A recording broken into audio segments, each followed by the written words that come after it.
Hello, this is Charlie. Welcome to my video about MAF and MAP sensors. Today we are looking at MAF and MAP sensors, and we're going to be looking at how they work, especially when blocking air to them to see how they react, blowing air into them to see how they react, and how it affects the PIDs on a vehicle. Alright, so we actually took off this air filter on a 1988 Camaro IROC Z, and you can see we have just our MAP right here, and you can see many different things like when you do this, you can hear the note change. So when I disrupt that airflow that it's seeing right now, you can see it's running pretty good right now. Now let's see if I blow into that MAP, let's see what will happen to the actual sensor signal when we change that. Turns it right off.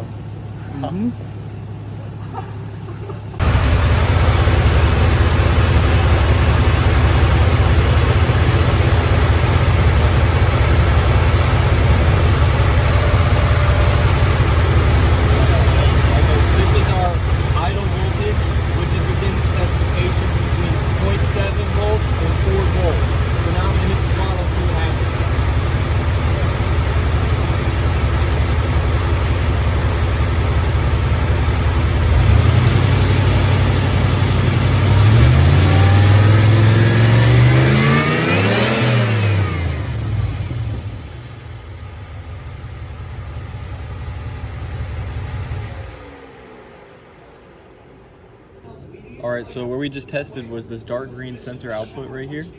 And we also tested voltage at, so then put ground on battery. And so it's kind of getting the sensor output reading right there. And so we have a bunch of different wires. We have our powers. So we have our red power and then our dark blue power for a different ground circuit that's a part of the mass airflow.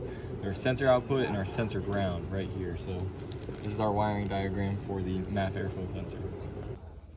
Alright, now we're working on the 2007 Grand Caravan, and so we're actually looking at our MAP sensor, MAP, and we have our 3, 1, and 2 pins. And so 3 is actually our 5-volt supply coming from the power, and then our 1 is our signal, so that comes back and it goes into the PCM, and then 2 is our ground, which you can see is also connected to the engine coolant temperature ground and ambient temperature ground. So that's how they all use, because they're all pretty close knit right next to each other in the engine bay. So save some wire, save some money, and so use these, connect these ground wires. So now let's go measure some voltages.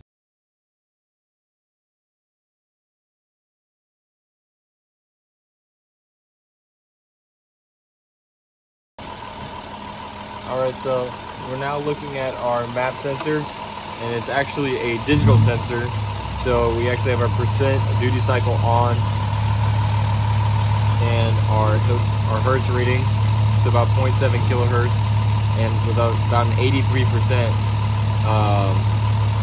duty cycle. And it fluctuates about 78 to 80% duty cycle, and that's kind of our square wave function. And this is on our signal right here. So this is what the PCM's reading. And let's see if we switch out here and we go press on the throttle. Yeah, we're gonna see what percent of that duty cycle will change.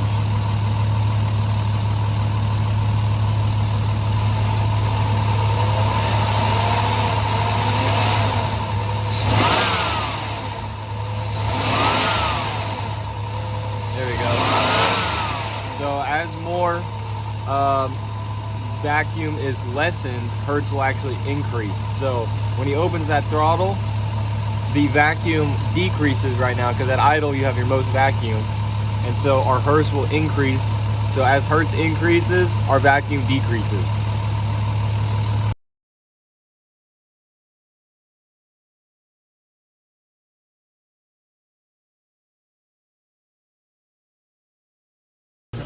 Alright, so now we are looking at the engine speed, our MAP, and our MAP. So our MAF and MAP. And so we're going to calculate, and we're going to use that graph we just took, and we're going to see, does it actually line up onto this. So our foot, we're doing pounds per minute, and our MAF and our inches of mercury. So right now we're at idle, so we're sitting at about 0.65 and about 8.9 inches mercury. And so now we're gonna see when I get up to about 2,000.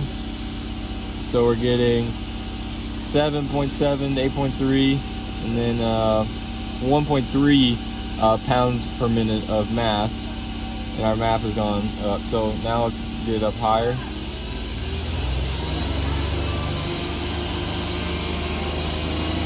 Our MAF is going to increase very slowly, and then